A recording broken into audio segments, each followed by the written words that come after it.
This is, of course, a Christian program and a Christian network, but we certainly interested in input from anyone who has something to share, and why someone would leave Islam is certainly interesting to me.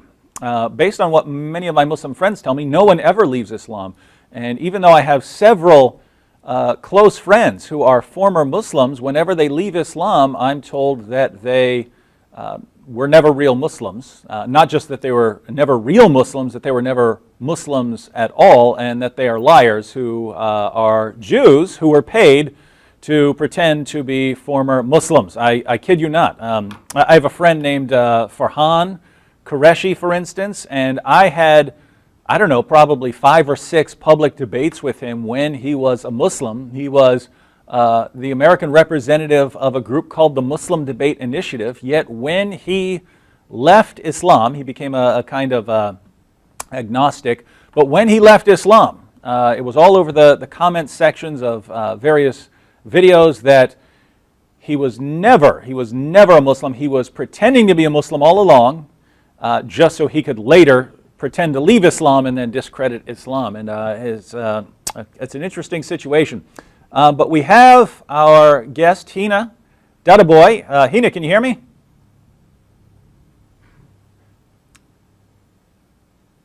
Can you hear me? Oh, yes, I hear you now. There you go. Absolutely. All right. Yes, I can hear you.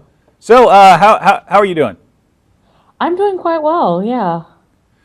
All right. Now we want to get first. You know, we have an entire program. We'll get some callers along the way, and we'll answer those as they come in. But you know, we wanted to hear your story, and of course your background and why you left Islam, and then sort of later, given whatever time we have, we can talk about anything you're interested in talking about. You know, whatever you're studying now. But give us what was your background, because you tell people that you are a former Muslim, but there are sort of different kinds of Muslims. There are people who are just kind of culturally, you know, they go to the mosque once a year, but don't do much, and then they're extremely, you know, wearing the burqa and so on. So where would you and your family fall in on that kind of spectrum? Well, I was born and raised in Southern California to a Muslim family that at first we were fairly religious in the sense that we prayed and fasted, didn't eat pork, all that good stuff. I always knew I was a Muslim. I always knew I was different from my classmates and the people around me for that reason. But we weren't very visibly Muslim. My mother didn't cover herself. You know, we went to the mosque, but it wasn't super regular. But all that changed when I was about 5 years old, when my mother met a religious teacher who really convinced her to become more religious. Additionally, I think my parents kind of freaked out a little bit because they're immigrants and they looked around them and they saw what they saw as, you know, essentially decadence and moral degradation. And they heard all the horror stories. My mother had a friend who worked in an emergency room, and she would hear about pregnant, drug addict 13-year-olds. And I think they freaked out a little bit about that. And I think they turned to becoming more devout and more religious as a way to ensure that myself and my siblings were more likely to stay on the path that they thought was appropriate for us. Now was this a Sunni sort of background or Shia?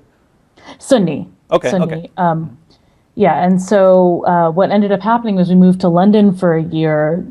We stayed with family, and I got religious education there. I was about 6, 7 years old. And that had a really deep impact on me because the Muslims over there are another level, I'd say, from the Muslims in the United States. And I came back really well influenced by that, really just into Islam. I had read all the books my mother read, you know, adult level books, and I just was really devoted and really sincere. And, you know, I would argue with my father even though you weren't supposed to in Islam. I would ask him to throw out the television because I thought it was a box of sin, and he wouldn't listen to me. And when I got older, I started covering my head. I was 10 years old when I went full-time covering my head. That was of my own volition. My parents did not pressure me in any way. I really wanted to. And I later wanted to cover my face, but my father actually said I couldn't because he said it would just cause too much strife. You know, people would really harass me in American society if I did. So he said no to me wearing it. but I would have had he let me. And so, yeah, I was very devout. I was not a once a year mosque Muslim. I was more religious and devout than my parents. Now, so at first your parents get more conservative, and then you start getting even more conservative than they were. I don't know if conservative is the word because it has political implications that I'm not. The conservative and the religious means just going back to the, sort of the getting to the basics of more sticking practicing, to those. I'd say. Yeah, very practicing, very devout, very sincere too. I had, from the beginning, I had issues because it's very hard to read a lot of these religious texts that come out of their historical contexts and not see problems with them or issues with them. But my ultimate feeling was it's God's will, and God understands the world better than me, so I should just submit to God's will. And it was very hard, but I kept my faith and I was very sincere in it, and I struggled really hard to stay within it even when I started having really severe doubts. So what you mentioned before about Muslims saying that, that ex-Muslims are all paid Zionist agents, I get that a lot. And it actually really it's a peeve of mine, and it actually upsets me because, deconverting was not fun or easy for me. And it was very difficult, and I tried very hard to stay faithful. So and not only that, but I'm pretty painfully broke. So really, where is my Zionist agent check? Yeah. So how long did that continue before there was some kind of change? Well, I would say that the really big doubts started when I was about 16 and a half or 17. But I didn't really say that I was out of the faith until I was 18. And initially I could barely even admit it to myself, and I kept it to myself. And I tried to continue practicing Islam so that nobody would notice. But I'm particularly bad at deception, so I ended up coming out to my parents as an atheist when I was 18, and yeah, that didn't go too well at first, of course, but yeah, I guess my grandma was pretty devout Christian. Most of the rest of my family didn't care one way or another. My dad was a complete mocker. He would say that he's God and that I was Jesus and things like that. But I was, I don't know, maybe 14 or something like that when I'd been an atheist for a while. I realized I've never believed any of this. I've never believed any of this at all.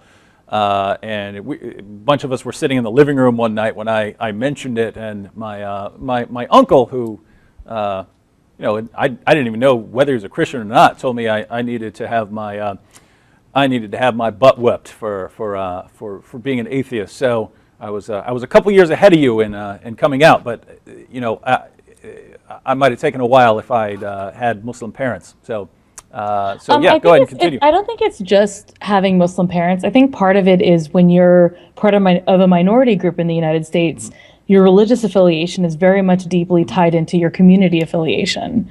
So the idea of essentially making myself an outsider was not something that appealed to me or even occurred to me, at age 14. Come on, you're going through puberty, you're dealing with all that entails, and you're going through school and you're figuring out all these things.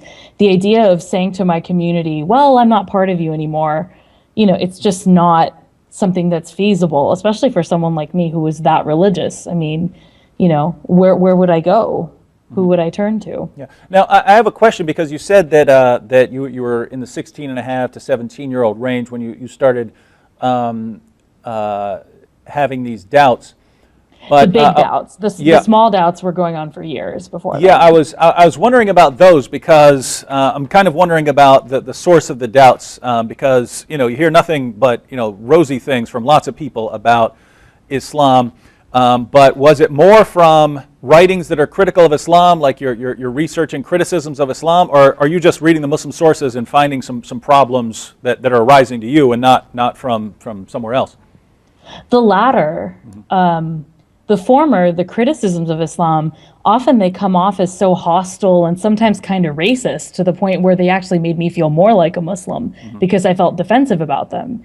I'd read these articles online with these people bashing Islam and saying it's all just, unwashed savages from the desert who want to come and take over America. That made me feel more like a Muslim because, I knew that wasn't true, but the actual texts themselves from Islam, from Muslim sources, those I read, and there were things in them that just did not jive logically, especially in this 21st century world where, if there was a claim being made that Islam, or the Quran more specifically, has science in it, it's very easy to cross-check those claims and see that that's simply not true. The gender stuff definitely played a role too, because there's a verse in the Quran that says that men are placed a degree above women. And as a child, I'd look around me and I had boy cousins who were, 2-3 years older than me, and they were running around misbehaving. They got bad grades. They didn't pray 5 times a day. Whereas I was sitting there and I was religious and I was a good student and I was a very well-behaved child. And I remember thinking, how come they get to be a degree above me simply for the gender that they were born into? So it was things like that. So, so these are things that are coming directly out of the Muslim sources, Yes. and so the gender issue, and what was the did you see scientific problems, or Yes. you mentioned that I wasn't clear on how that what role that played.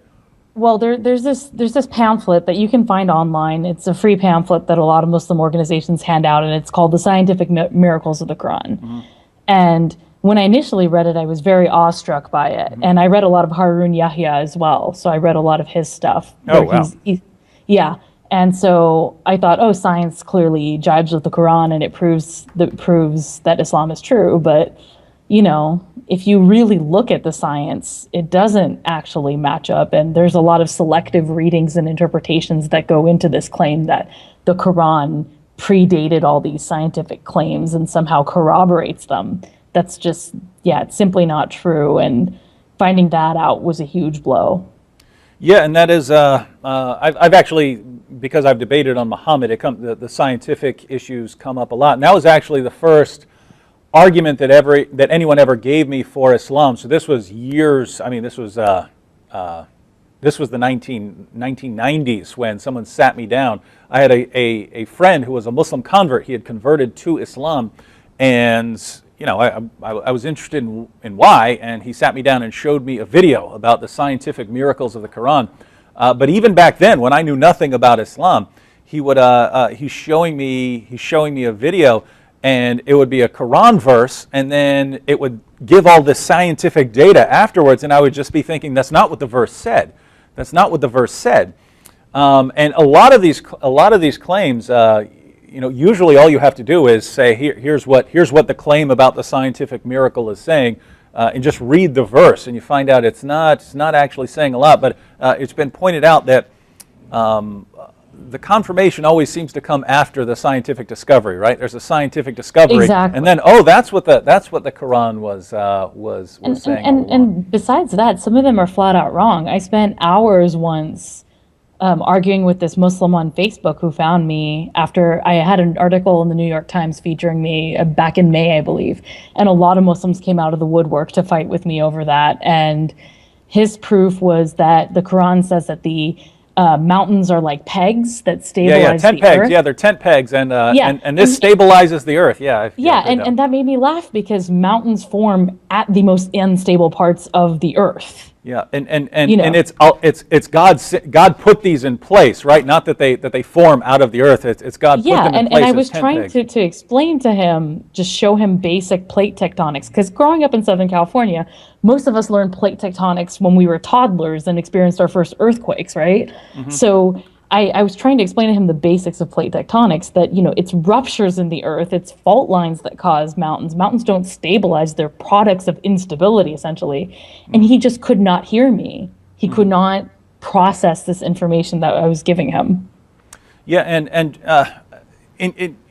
there are Muslims who are watching this, and I actually want to give them a little information, because I don't want them to think, oh, we're just trash talking the Quran here, and we're not backing it up. So I'm actually gonna pull up a few verses. I already had this up on my laptop, because we were recording earlier on the science and Islam. But let me just give a couple of examples here of what I'm talking about. Chapter 18, verses 83 to 86 of the Quran. You could just read chapter 18, verse 86 for those of you out there. But they ask, this is what the passage says. they ask thee concerning dual carnane. Say, I will, and as far as dual carnane, there's some dispute about his identity. Lots of Muslim commentators believe it's Alexander the Great. Some believe it's Cyrus. But whoever it is, he does something very interesting. So they ask thee concerning dual carnane. Say, so people are asking Muhammad about dual carnane, and here's the response. Say, I will rehearse to you something of his story. Verily, we established his power on earth, and we gave him the ways and the means to all ends. One such way he followed until, when he reached the setting of the sun, so this guy traveled far enough, he traveled far enough to reach the setting of the sun, he found it set in a spring of murky water. Near it he found a people. So Alexander the Great, that's who Dual Carnane is, travels so far, he reaches the place where the sun sets, and he finds the sun sets in a murky pool. Now, as a Muslim, you can reinterpret that. You can do something with that. But the point is, if you're defending Islam by saying the Quran is this, obviously scientific, miraculous work, then when we read passages like that, and there are tons of passages along those lines, both in the area of human reproduction and in the structure of the universe, and there are 7 earths, and there are 7 heavens above the earth, and semen is formed between the backbone and the ribs. There are all kinds of problems.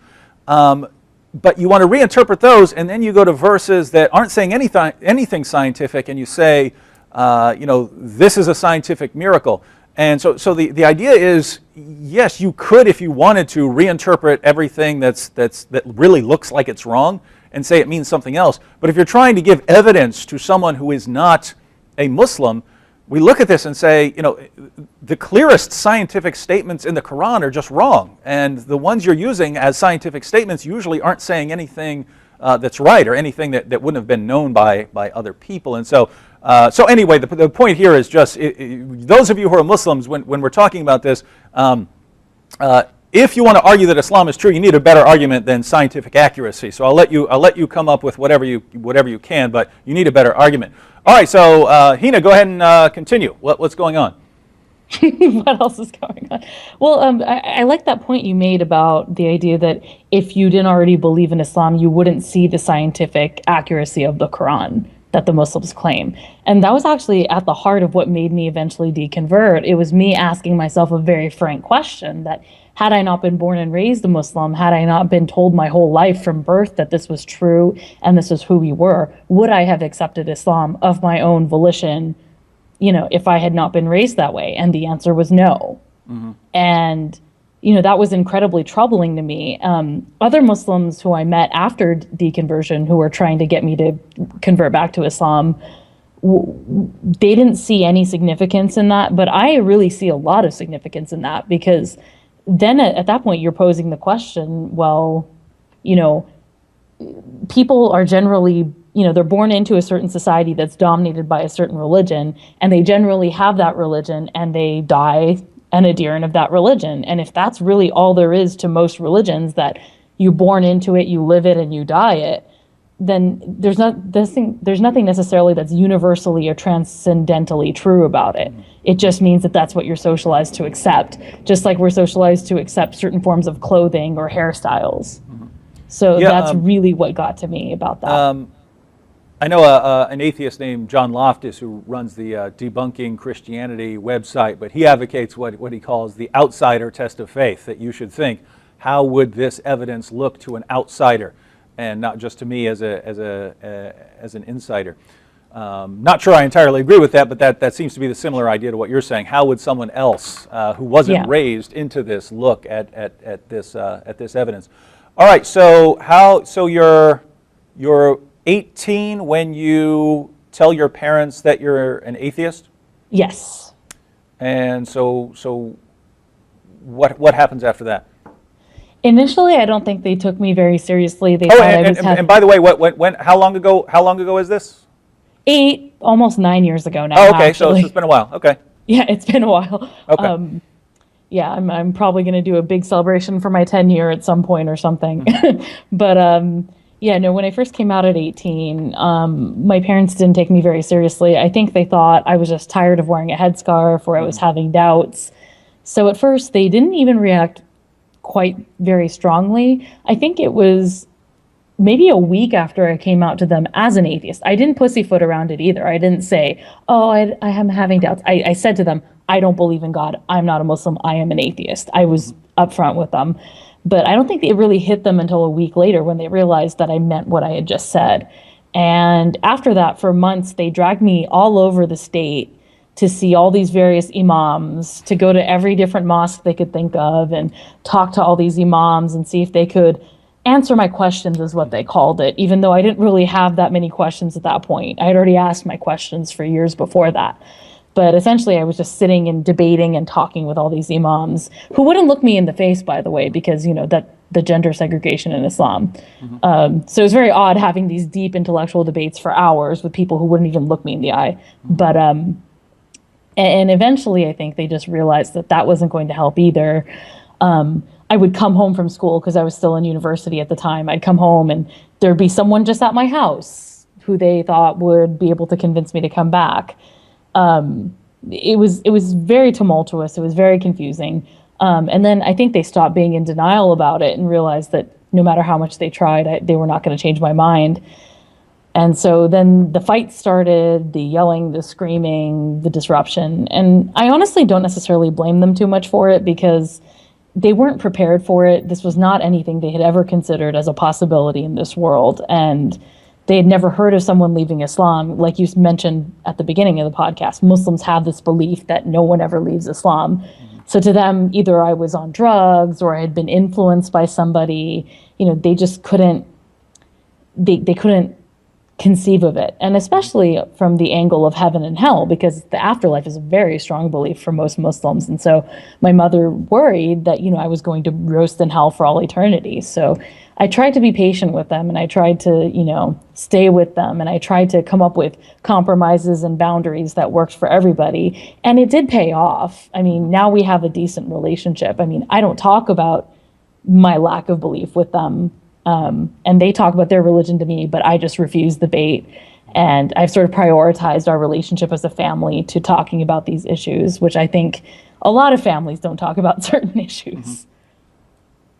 Now, we have to take a break in a moment, but one of the difficult things for parents, especially Muslim parents, is that when a child leaves the religion, there can be a kind of social embarrassment in the Muslim community, as if they were some sort of bad parents. I know when one of my best friends left Islam, he became a Christian, but I mean his parents actually moved. They moved away from the area that they lived in because it was just an embarrassment to them. It's you've done something wrong by raising your child wrong or something like that. So they moved to a completely different city.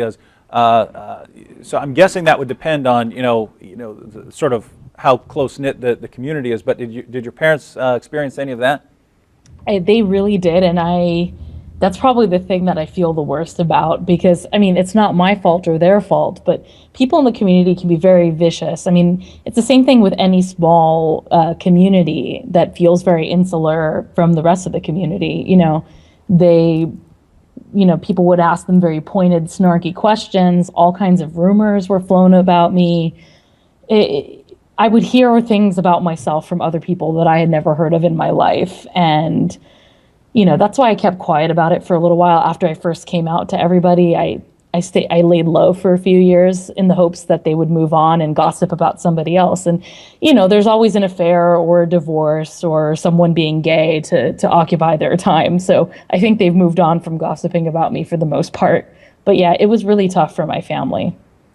Yeah, and I'm sure there are all kinds of parents out there who can, just imagine, hey, when your child grows up and hits 16, 17, 18. What would you be, whether you're Christian or Muslim or whatever, what would you be thinking? Your child just goes off and rejects what they've been taught, and you don't know why. There was an interesting parallel in what you were saying, that my friend Nabil, when he left Islam, his parents responded in exactly the same way. They brought him around to various imams and religious scholars to try and convert him back to Islam. And they're thinking, if whatever objections he had to Islam, once once he understands why those objections were wrong and that the evidence does support Islam. And one time he contacted me and said, hey, they're taking me to scholars in the UK.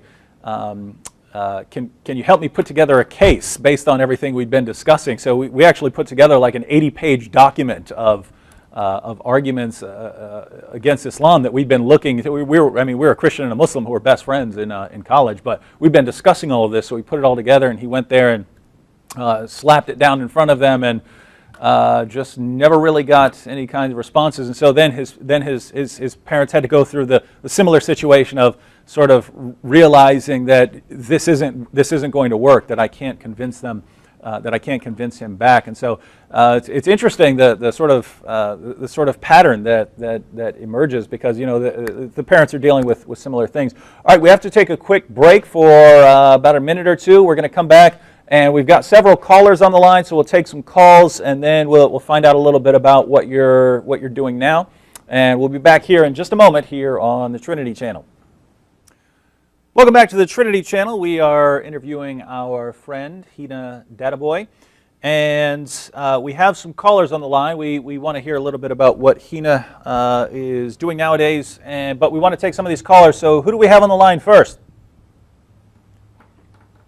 Well, hello. It's an honor. Hi. Who do we have on the line? Hi. My name is Greg. Hi, Greg. Hi. I just wanted to say, I was a Mormon for almost 45 years. A lot of people don't know that Joseph Smith said he was a modern-day Mohammed. Did you know that? I've heard that. I've never seen any source on it. So yeah, I mean, I don't know. It's actually in the Mormon church history. He said he would be a modern-day Mohammed. And the comparisons between the polygamy and the new scriptures and he's the prophet are very similar. And it's very, very difficult when you're in an organization like that. And from the time you're very, very little, and I was always told, Joseph Smith next to Jesus Christ accomplished more for man than anybody who's ever lived. And that's actually in the Mormon Doctrine and Covenants. And you're taught this, and then when you leave, it's almost like you're renouncing citizenship in a country. And it's so painful, and it's so hard. And the Jehovah's Witnesses experience, the Seventh-day Adventist experience.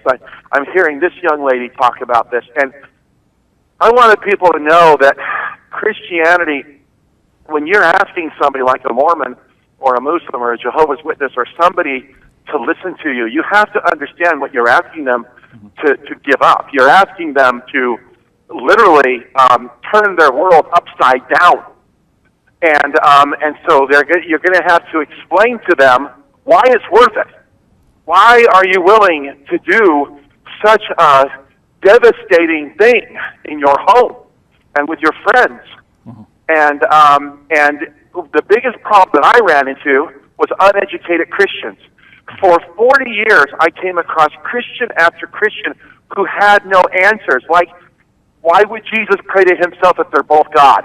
I was listening to Walter Martin one night. He was talking about, I think it was Philippians chapter 2, where Jesus Christ did not think he had to hold on to his godhood and came down, became a man, and while he was a man, he invoked God and so forth, just like we do. But these are answers that Christians need to have, and I'm very grateful for your program, because your program teaches Christians how to answer questions with love, with dignity, and how not to offend people of other religions. I wanted to tell this young lady how much courage I think she has, because it is really, really rare for somebody to do what she has done.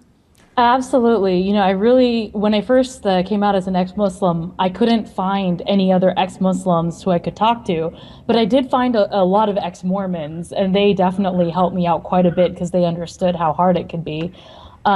And I would like to thank you, for what you just said, but our numbers are growing. We have an organization in North America called Ex-Muslims of North America now, and there's a Council of Ex-Muslims of Britain, so the numbers are growing. So, I may have been one of the first to come out so publicly in the way that I did, but I'm not the last. Yeah. Well, when I left Mormonism, I had nowhere to go because the Mormons taught me from the day I was little there are only two churches, the Mormon church and the church of the devil. And every other church is the church of the devil. The Jehovah's Witnesses teach that. The Seventh-day Adventists teach that. And so when you're raised in one of these works-based faiths, if you leave, they literally believe you have entered the world of the devil. You're going to go to hell. And not only that, typically, like I know in Mormonism, you know who gets it worse than anybody in the afterlife? The people who get it the worst? Ex-Mormons.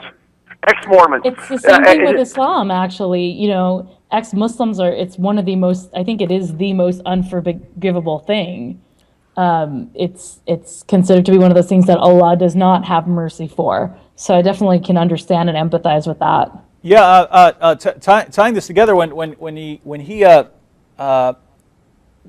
he's talking about the kind of psychological pressure, you know, especially for someone, he mentioned, you know, when you are calling a Muslim to convert to Christianity, understanding how difficult that is. In Islam, the unforgivable sin, the worst thing you can do is shirk, right? Associating a partner with Allah. So that's the worst thing you can do. That's the one thing that if you die and haven't repented for, if you do other sins, Allah can still forgive you. He can just show you mercy. But that's the one thing He will not show mercy for. And apostasy is like super shirk. Yeah. According to most, it's like the ultimate, like it's double shirk. And I joke all the time with my atheist friends who had never been Muslim that they have a better chance of getting into Islamic heaven than I do. Yeah, and so with the apostasy, it's not just judgment after death. It's that there can be repercussions in this world, right? You in an Islamic society, you get killed for that sort of thing. So just for you Christians out there who are watching and you have Muslim friends and you're wondering, boy, why is this Muslim friend not getting this? When you say, hey, my Muslim friend, believe in Jesus, He's Lord, what your Muslim friend is hearing is, hey, you're telling me to do the thing that I've been taught all my life will get me a one-way ticket to hell, and I might have a good chance of losing my entire family, my entire social framework. They just abandoned me and turned their backs on me and never want anything to do with me. And if someone ever decides to enforce Sharia, it's going to come to chop my head off. Yeah, that's what I want. So can be very difficult there. All right, so thank you, Greg, and we have a couple more callers. Who do we have next on the line?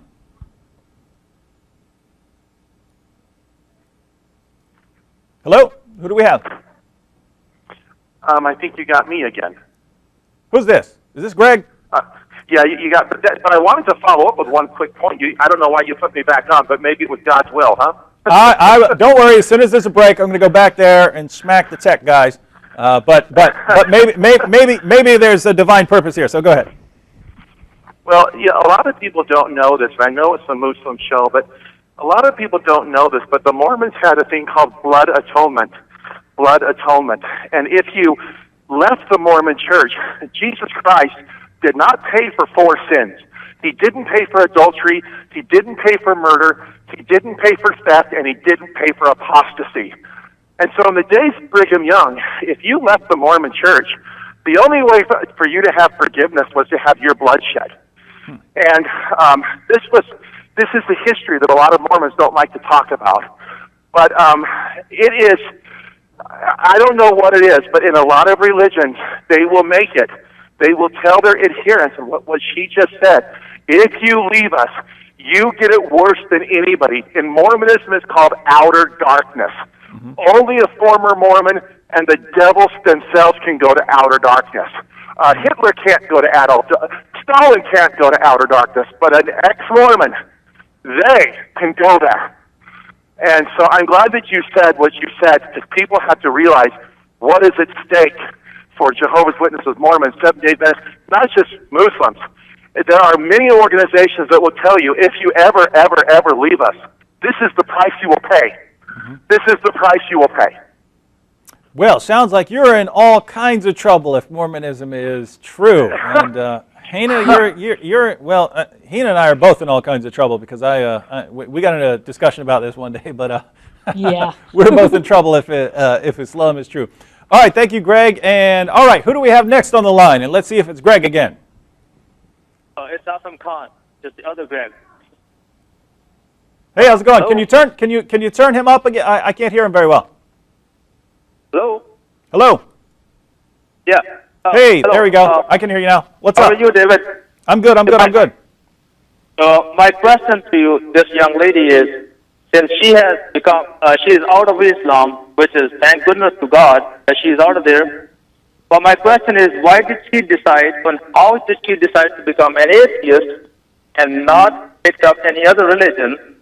So there are some lot more religions out there that are not vicious like Islam or relentless like Islam, but there are some more religions that are much more loving and kind and gentle that she could have picked up, but she decided to go and become an atheist.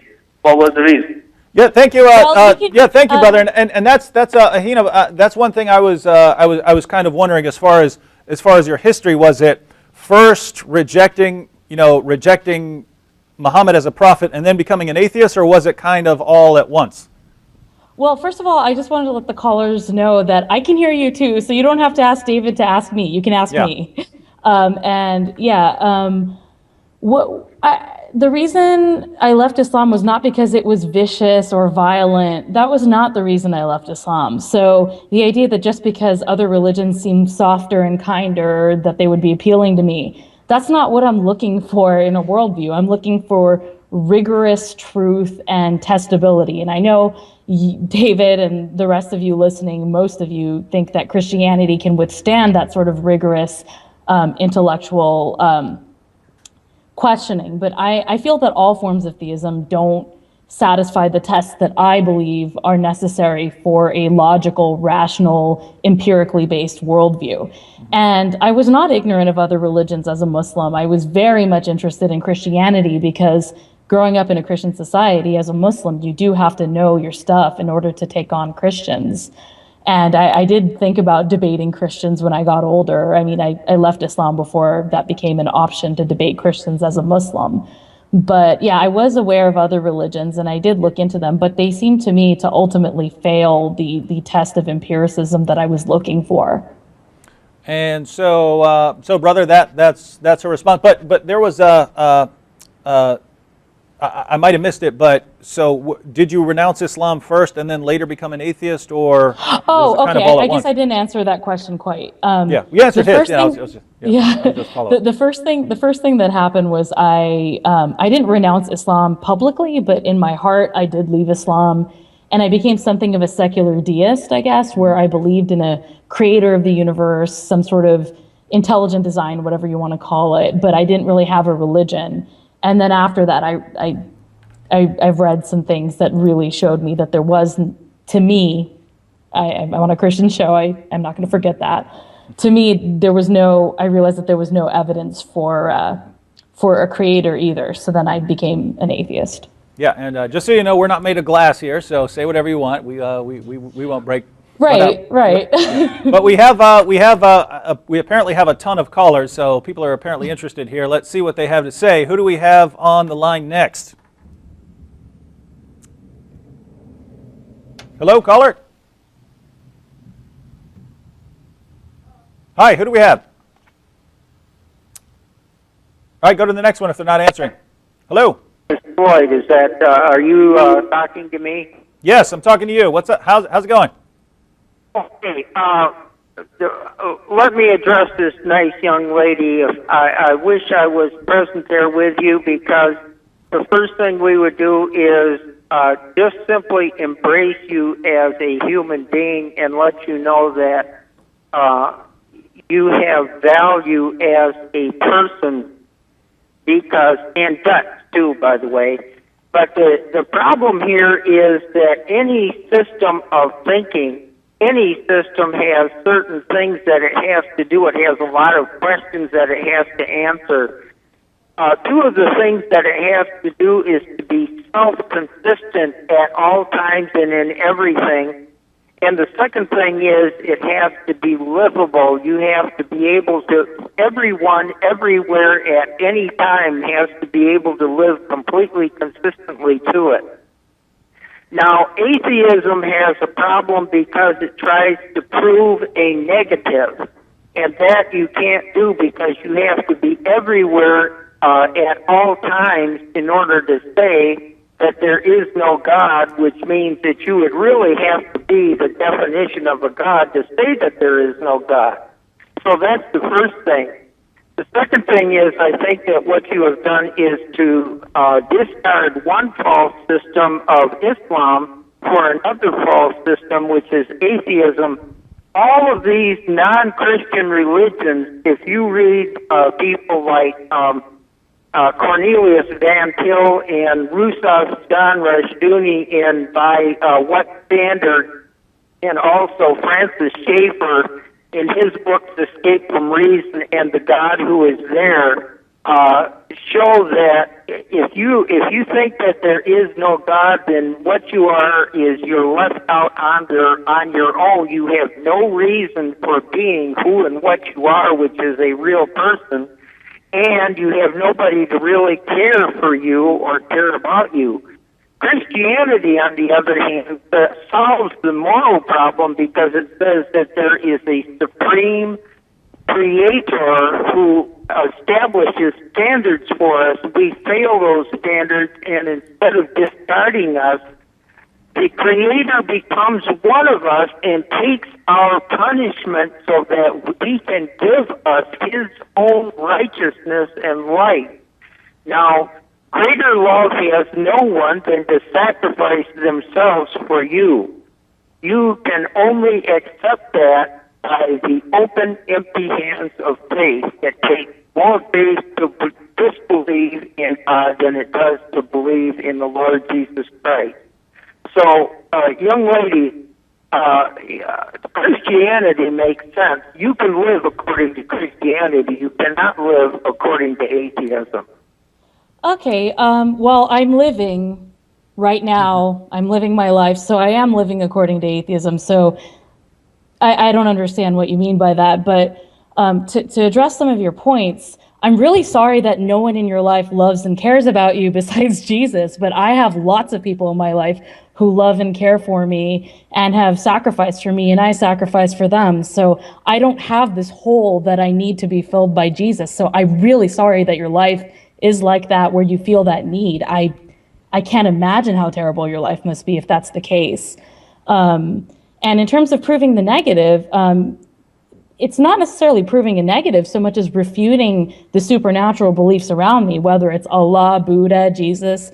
You know, I'm not proving a negative. I'm just proving or stating that it's wrong. You know, it's taking the position of there is no supernatural in the world. I don't have to prove that. It's up to people making the claim to prove their claim. And I found it falls short. But if your beliefs work for you and you're not out to impose them on people or harm people by them, I have no problem with it. But I will say that I am living by atheism, and, you know, it's fine. I'm doing better than I ever have in my whole life. So if God's looking to punish me, he's doing a pretty bad job of it. All right, so yeah, there is a problem. See, on the one hand, the point about the universal negative is true, right? Like, I can't prove that there are no unicorns anywhere in the universe. I would have to be at all points in the universe to know that there is no unicorn anywhere in the universe. So there's a sense in which you can't prove that, and that you couldn't prove, you know, that God doesn't exist, because if you were going to prove that, you'd have to know everything in order to know that God doesn't exist. But in another sense, that's kind of it's not a very strong point, because, I mean, I don't believe in Thor. You know, can I universally prove that there's no Thor anywhere? No, I can't do that. But that doesn't mean that it's somehow irrational for me to not believe in Thor. So the point is, the man who called in, he rejects the existence of all kinds of things that he couldn't disprove in a universal in a universal sense. So that, as far as his other point, just what he was getting at something along the lines of, yeah, you can live, you can exist as an atheist, but at the bottom of it, and this is, he's taking since he mentioned Van Til and I think Bonson and Schaeffer, he's pointing out that if you dig down deep enough, you'll find these contradictions in your thinking that don't accord with with your worldview. And whether that's the case or not, we'll Yeah, because I feel like we can play this game all day. I could point out what's wrong with Christianity and contradictory in that, but that would be a whole other show, I think. Mm-hmm. Yeah. And by the way, the guy who called in, I didn't catch your name, but I happen to agree that at the bottom of other worldviews there are these contradictions. But Heina's right. That's a very long discussion to unearth those. But maybe we can have some shows on that one day. All right, let's go ahead and go to our next caller. Who do we have on the line? What is this? What? Let's go, Dad. What? Come on, let's go, Dad. Who are you talking to? Come on, what do you got to say? What? I didn't. Talk to me like this in my house. I didn't understand what you said. What did you say? I don't like how you walk in here. I ain't found your phone. What? I feel like we're listening to somebody else's conversation. Yeah, it sounds like someone butt dialed the Trinity channel. They sat down on their phone, accidentally dialed the Trinity channel while they were in some sort of barroom brawl.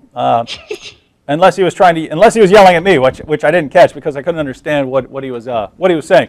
All right, but friend, if you want to call back and just try to make it clear, if you're yelling at me or at Heina, or you're in some sort of barroom brawl, just make it clear who you're attacking. I have no problem. I'm not going to let you scream at Heina, but you could come in and you could call in and scream at me. And I've been yelled at plenty. I would let someone go after you a little more just because you have kind of thick skin and you're a debater and so on. So you're not made of glass either.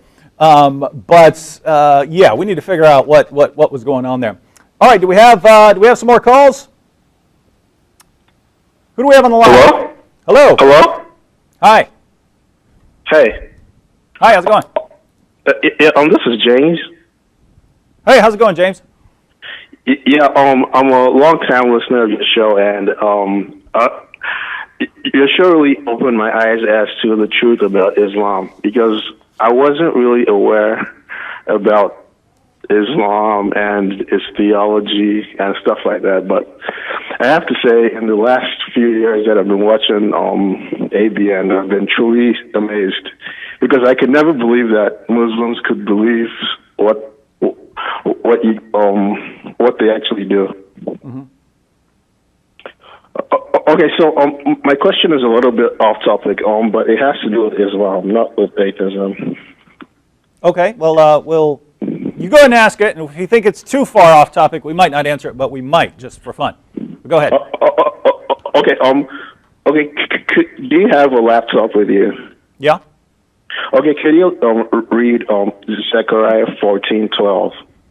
You want me to just go to a Bible? Yeah, Zechariah 14:12.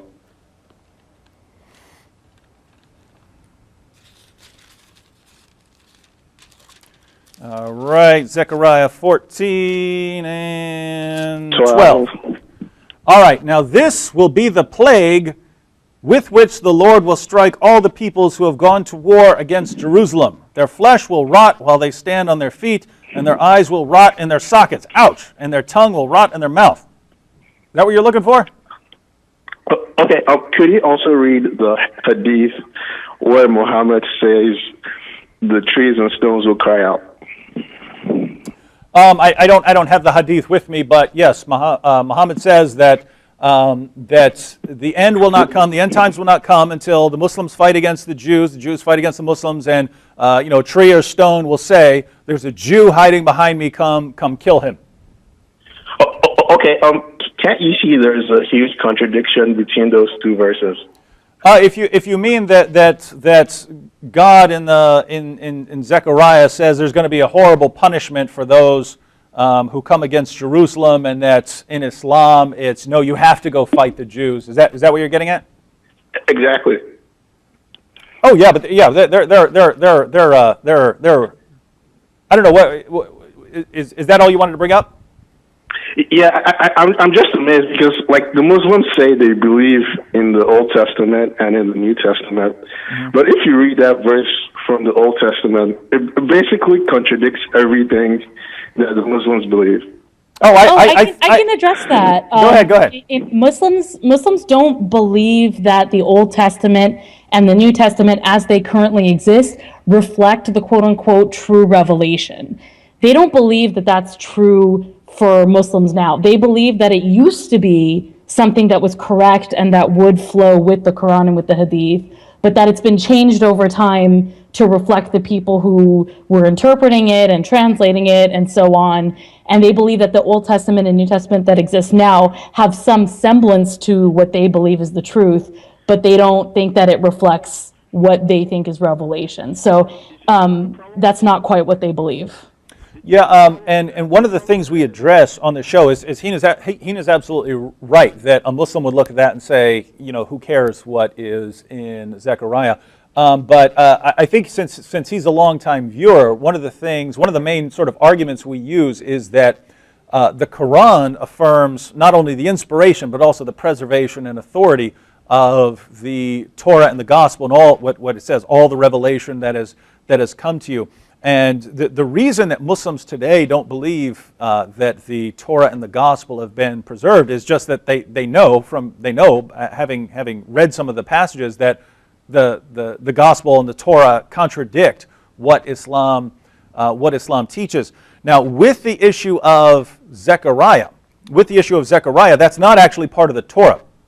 Now you could argue that when the Quran affirms the inspiration of the Jewish scriptures or so on, that it's including Zechariah, and there'd be support from that from the Hadith when Muhammad's companions were asked about passages which refer to him. Sometimes they're quoting Isaiah, so they're including more in the Torah than we would be familiar with.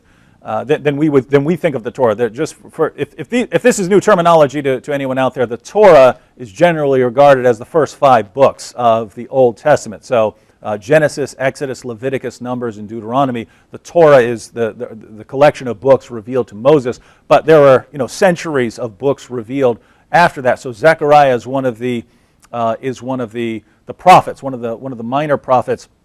But here's the thing: if you want to go in that direction and say there's something in Islam that's contradicting something in the Bible, I think there are just much better examples. And since you're a Christian, just pointing out, hey, according to the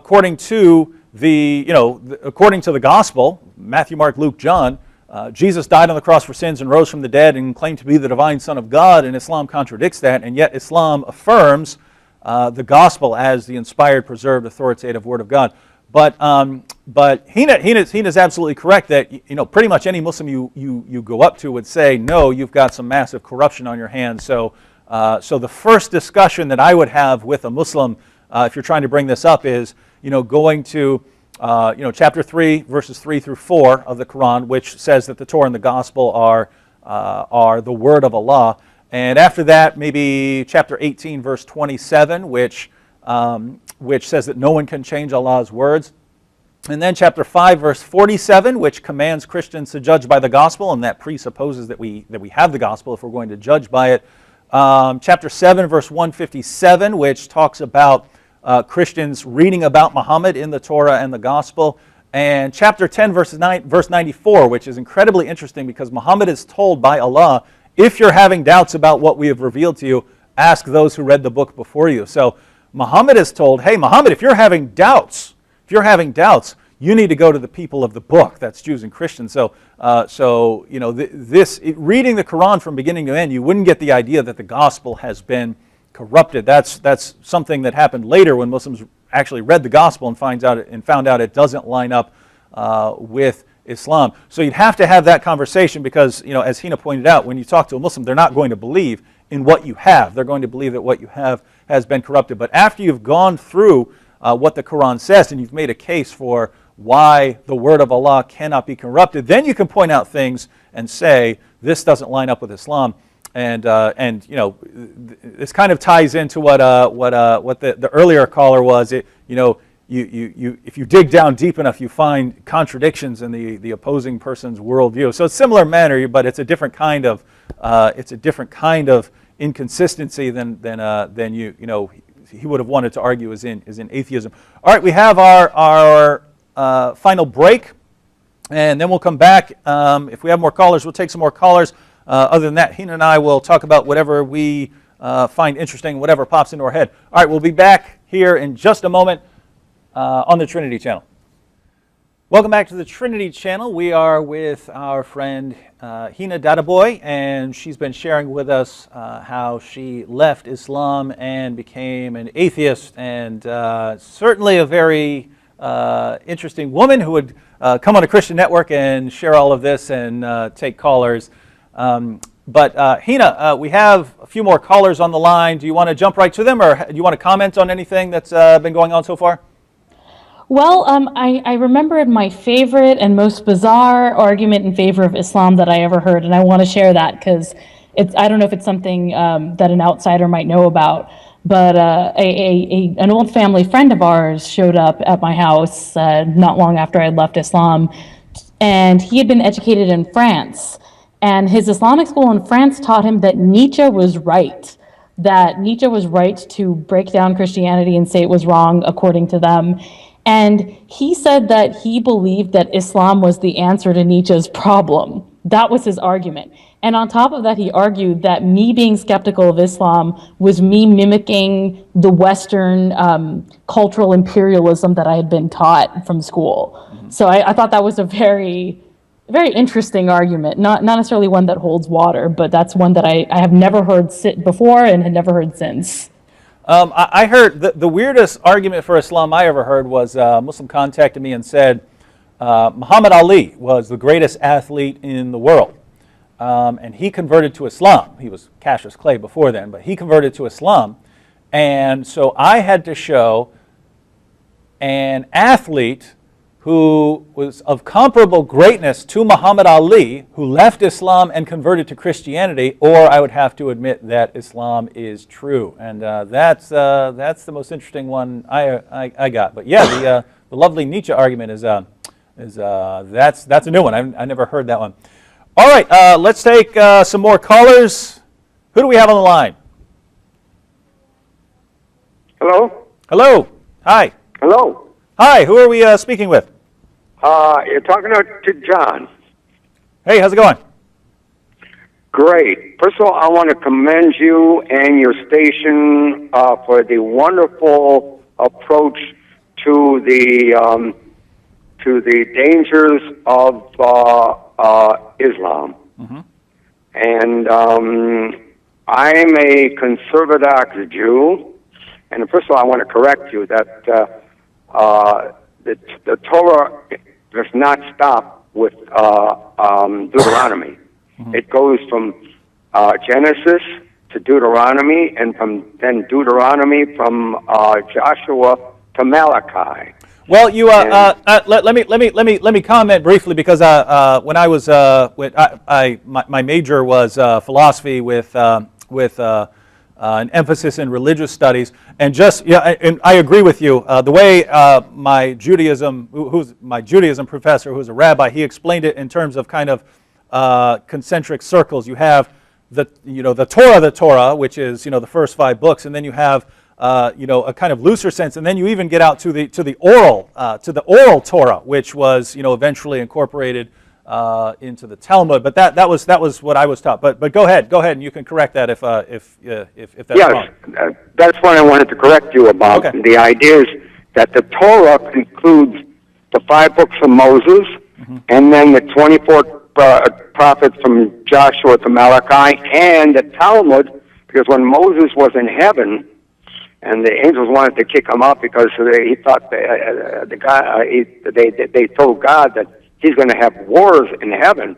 And God said, no, he's a good man, leave him up here. And then he was taught the Talmud, which explained the 613 commandments which Jews have. Mm-hmm. And the reason why we don't try and convert Muslims or Christians to Judaism is because we have 613 commandments when the Messiah comes back for the first, last, and only, when he comes comes for the first, last, and only time to rebuild the temple. Thank God. But non-Jews only have 7 commandments of Noah. When Noah got off the boat, God gave Noah 7 commandments to teach all the human beings of the earth, and Christianity and Islam. If they keep the 7 commandments, they will get heaven. And there's a famous book called The Rainbow Connection, which is a very famous book about the 7 commandments. And I always give the example when I talk to my fellow non-Jews, which I'm involved with a lot, because I'm a great, I love to socialize and everything like that. I always tell them that they'll be sitting in the reserve seats. The Jews will be sitting in the box seats, but we'll all be sitting in the same ballpark. And that's why we don't go out and try and convert Christians or Muslims to or Buddhists to Judaism, because we have 613 commandments. If you like your wonderful McDonald's cheeseburgers, we can't have them because milk that's the dairy and the beef there. Right, milk is mother's milk, which is life, and meat you have to kill an animal for that. So God said the Jews, we can't have that. But Muslims and Christians and all non-Jews can have that and enjoy it. So the idea is that I love your program. I'm gonna give a donation to your program because you warn about the dangers of Islam to the United States and to Europe and of course to the Middle East and especially Israel, God forbid. But the idea is that you should include more ideas from Judaism when you talk to your people. Mm-hmm. All right, thank you for that, brother. And just so we're kind of not experts in Judaism. We different people have different interests and backgrounds. I know some about atheism, I know some about Islam, and I know some about Christianity. But if you'd ever like to have a discussion or a dialogue, we're obviously going to disagree because we believe that Jesus is the Messiah. But if you'd like to have a discussion on that, we'd love to have that on a future episode for a more complete discussion. Heina, did you have any comments before we go to the next caller? No, not really. All right, let's go to the next caller. Who do we have on the line? Hello. Hello. Hello. Hi, how's it going? Hi, Mr. Wood. How are you? We're good. This is Akil again. How are you? How's everything? Hi, Akil. You got to keep it on topic. Yeah. Well, I mean, I'm calling. I don't have access to your show to see it, and when I call in, I'm maybe calling like I am now, coming from work. So when I heard a little bit, you're talking about how the Quran proves the Bible. Is that correct? How the Quran what? How it proves the Bible. Is that what you're talking about tonight? I don't believe the Quran proves the Bible. I don't believe in the Quran, so I don't believe it proves anything. It might prove, what certain Islamic beliefs are about certain things, but I would say. Hey, first, don't look, Akil. We know when you call in, you start trying to yell over everybody. Don't do that here. We're going to be respectful. But I would say the Quran affirms the inspiration, preservation, and authority of the Torah and the Gospel. Now, just since you weren't watching the program, we have a guest whose name is Heina, who was a Muslim, raised as a Muslim, and left Islam, and is now an atheist. So that's the topic. Do you have anything on our topic? Okay, well, I don't have anything in relation to Tina, but I do have something in regards to the Quran proving or saying, hello? Yeah. Yeah, that the Quran, in fact, the Quran does substantiate that Allah gave to Moses the Torah, and He gave to Isa the Injil. But the Quran also mentions quite clearly throughout the Quran that the people before did tamper and did manipulate their scripture. Okay, so we talked about that. Hey, where does it say that about the gospel? I want it to say gospel, and that the gospel was changed. So give us chapter and verse of the Quran. Hey, Akil, I got a Quran right here. Tell me chapter and verse where it says the gospel was changed. The people who had the gospel changed it. Given the scripture before, so it's both. It refers to the Jews and the Christians. Okay, where? Whoa. Chapter and verse, where does it say that Christians changed their scriptures? Scripture. It's a general statement. Give us the general statement that includes Christians and is referring to the gospel about corrupting their scriptures. Go to Surah 3. Surah 3. Believe it's verse 187. I'm driving now, so but this is from what I remember, 187.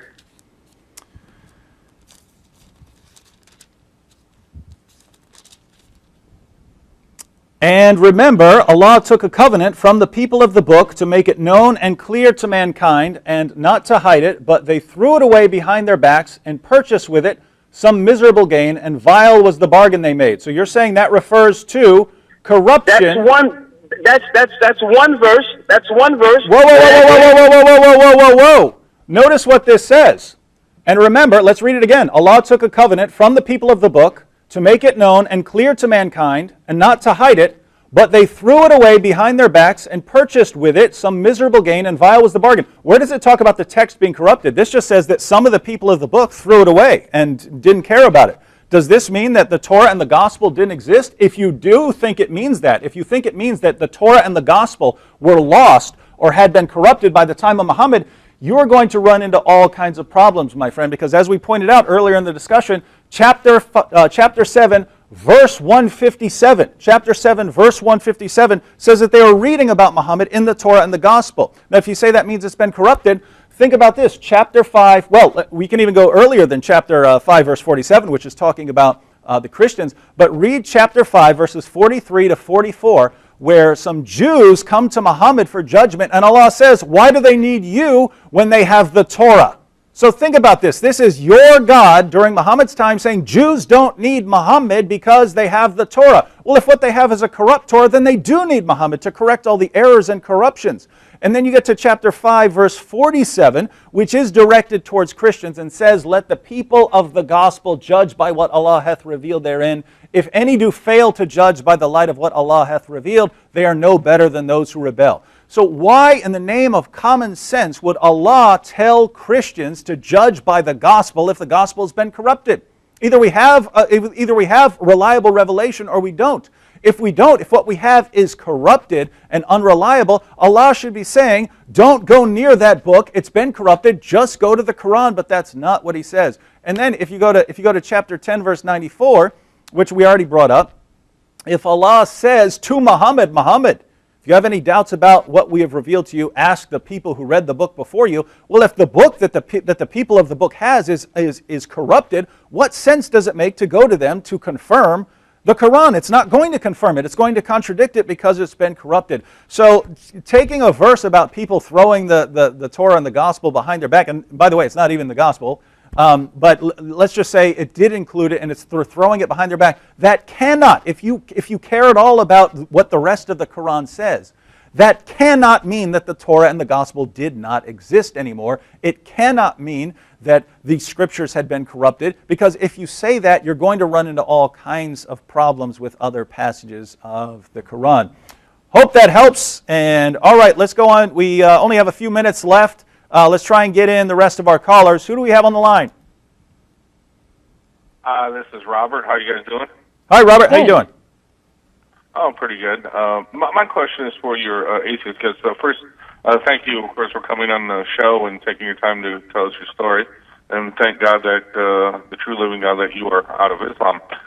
But my question for you is, you said that you're looking for a definable truth or words to that effect. My question is for you is, how do you define truth? How will you know that truth? What is your standard for truth? My standard for truth is it's empirically, repeatedly, verifiably testable, and essentially it's a scientific method. I'm not really looking for anything in that sense. When I first left Islam, I was sort of probing and seeking and all that, but Yeah, I would say that it's something that's empirically validatable. It's not something that's based on a feeling. It's not something that's based on, belief, but something that you can just sort of, you can observe and validate with evidence. And I understand that that's different for other people. Okay, so you have your own standard then of whatever this truth is when you find it, not based on emotion or a feeling.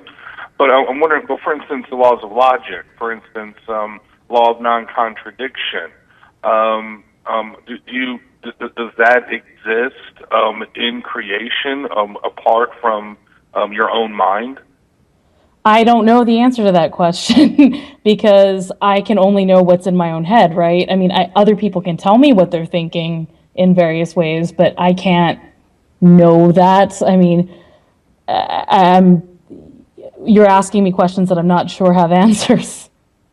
Okay, well, the law of non-contradiction is that I'm aware. I majored in she knows. And brother, I'm gonna let you continue, but just so you know, Heina and I had a debate, and I actually brought up laws of logic and how if they refer to they're not made of matter or energy or you don't find them with a telescope or a microscope, that they're universal and invariant, and they would exist independent of a human mind. So we actually did discuss that. So she is familiar with the argument. And I disagree with that actually, because I think that if what would the relevance of the laws of logic be if there weren't someone here to think about it? But that's something that I feel like it's another rabbit hole we could descend into and not get out of. Real quick, because I know we're out of time, is that you have your own truth. Everybody else has their own truth now. Like you said, you only know what's in your own head. So therefore, when it comes to things of morality, you said that you live as an atheist and that's good for you. But everybody else lives, I guess, by their own rules, by what's in their own head. You have no standard definition, no definable thing to justify anything that is moral. And that's I would say that religious people have the same problem because all of you guys don't agree. You see Christians doing one thing and yelling that other Christians are immoral for doing things that they think are moral. So realistically, empirically speaking, if you look at the world, even people in religions, they claim they have this untouchable, infallible morality that's true across all time, but they don't, because you can see the evidence of it where, Christians used to say that slavery was from God and now they say it doesn't, just to give one example. So it does change over time and from person to person, even with religious people. So I don't see how I'm much different from you in that way. Well, I think slavery is from God. Absolutely, slavery is from God. Thank God for slavery. We would not be in the position we are today. But that's beside the point. Anyway, so the ends justify the means. You're sounding like what you accuse atheists of being. The ends justify the means. There. I don't know if I can agree with that. I would rather be living in dirt. Hey, brother, we have several more callers, so we don't want to leave them hanging. But so I'm going to have to disagree with the comments about slavery. I think the Bible regulates it and so on. But I think the point he was after is. You, Heina, you're saying that everything is from your own perspective and so on, but that would be true of everyone else, and so there's nothing independent of any of us that would sort of be able to say who's right about this and who's wrong. You're pointing out that Christians disagree on all kinds of things, but that's just in his defense.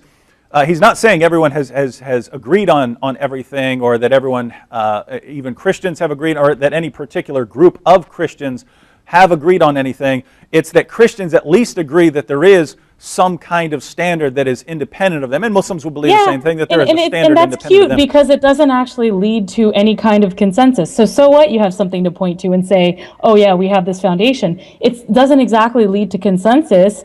So I don't understand the point of arguing, oh, we have this one source that we can point to and say that's true, because y'all are fighting and killing over each other over it too. So no. That's not the point. Is not consensus, or that it will bring consensus. It's to draw a parallel. So if we're talking about the scientific method, if there's a method that can get us to truth about the world, that's a kind of standard that's independent of your mind or another person's mind, and so the claim is whether a person rejects the scientific method or completely rejects all of science. If there is some sort of method or standard that's independent of us that can get us to truth, I don't think there is, because everything is shaped by cognitive biases. You dip your toes in psychology, and you see that everything is shaped by biases and perspective. So this idea that there's this magic standard, like removed from all of humanity and everybody's perspective that we can point to, I don't think such a standard exists. Empirically speaking, there's no evidence for such a standard. So if we say ISIS is wrong, we are saying that from our perspective, we disagree with that. Yes, we are, because... Okay. That's just how it is. I'm glad. No, I admire the fact that you're consistent. That you're willing to sort of say, no, look, this is you're being. In other words, you're being consistent with your worldview on. Well, because on it's that issue. empirically true. Because if you didn't have the perspective you have, you wouldn't be saying ISIS was wrong. If you were born over there and had a dad who was in ISIS, chances are you would say ISIS was right. Of course, I don't see why that's so odd to grasp. It's clearly empirically true if we look at human beings and how we behave and how we form our thoughts. All right, I think we should have a debate one day on the sort of foundations of ethics and see where that goes. But we have only about 5 minutes left, and we have 4 minutes left and 4 callers. All right, we're going to try and take these rapid fire. If we didn't, whoever we don't get to, we apologize. Please call in on a different program. But let's take these rapid fire. Who do we have on the line? Hi, my name is Clyde Sellers. I'm calling from Rochester, New York, and I'm a Muslim. I have more of a liberal idea of Islam, and I really don't have much to say to the lady up there that she has. You can speak to me directly. I'm here. Yeah. Hi. Okay, I'm sorry. Well, I don't have much to say to you as far as your choice of being an atheist, but. We have a thing in society today which we try to bash each other as far as our beliefs. And I'm thinking that this is a tool for society to use you as an example to bash Islam. And if we look at God, there's only one God. And you know of the Quran, how it says, Lakum de lakum wali yadin. Yeah, but then I get to go to hell too. I mean, and also there's the punishments for apostasy. But to address what you said about people using me as an example to bash Islam, I 100% agree with you. And when people do that, I yell at them, and I don't let myself be used that way. I'm actually an advocate for education about Islam and Muslims within atheism. So when atheists come out and say all Muslims are violent and horrible, I shut them down. So that's actually part of the work that I do, is to humanize and demystify this stereotype that people have about Muslims being bad. So I'm actually that's the heart of what I do as an atheist.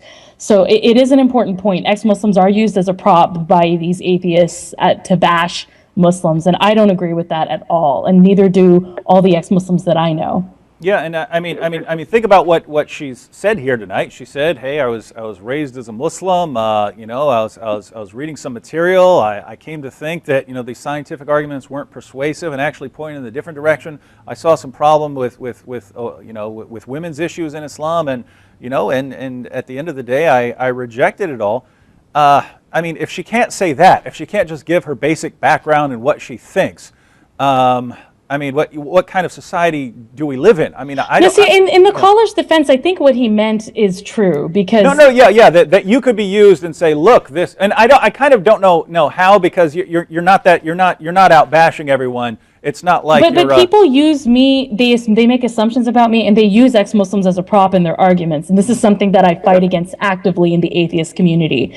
Because you have your Harrises and your Dawkinses saying ex-Muslim women are proof why we should, destroy Islam and things like that, and destroy Muslims. So I get his point entirely, and it's something that I've really dedicated myself to fighting. So yeah, he does have a legitimate point there.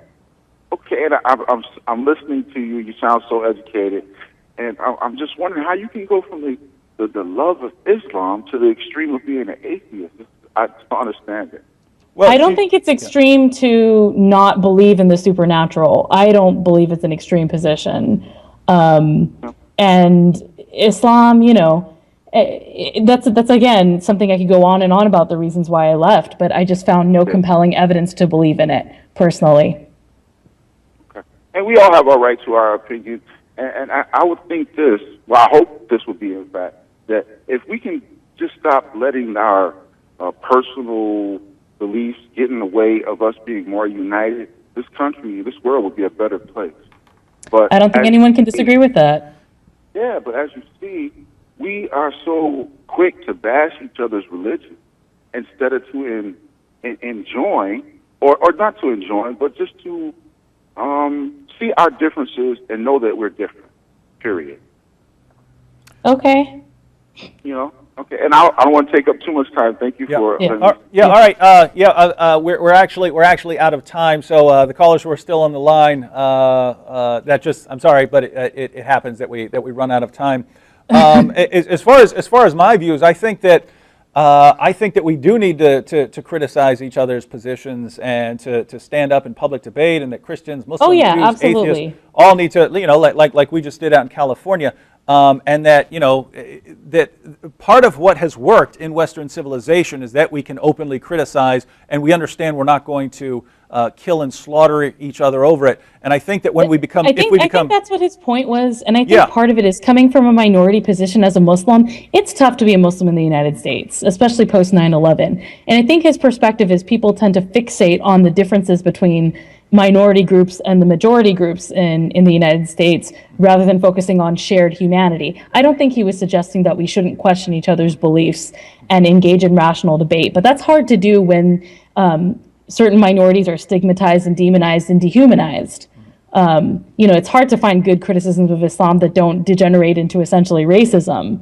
That's I think the point that he was making that I agree with. All right. Well, thank you, Heina. Thank you, viewers and callers.